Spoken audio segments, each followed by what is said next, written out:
din ko nahitan Chitan kizong chitale Nehim sumite Nehim hol mo tate Ngay lo chu ihipoi Huwa din ko Ata kong ta Katim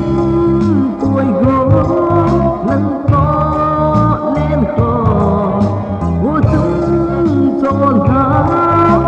Kung ai tadi Kayong dito Padang khade Kung tadi Wo chung chon ka Ang sinagel hiyo Azum sikanate Gente hitole Kalungsit singebo Nangay luwa ni Gelen Kuwain ko Zan ko sota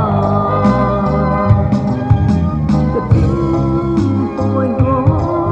Nangtoh lenkhom Wo chung chon ka Kung ai tadi Kadung dito Padang khade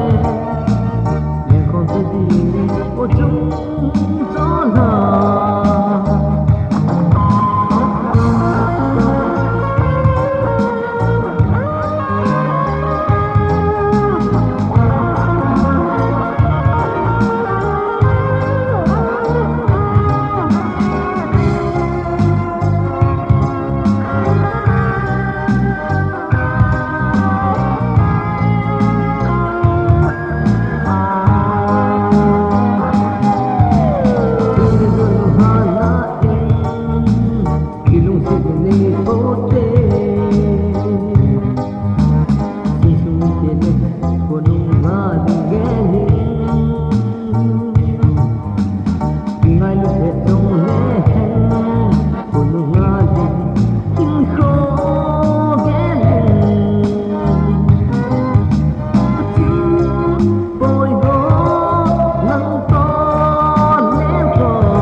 Kalung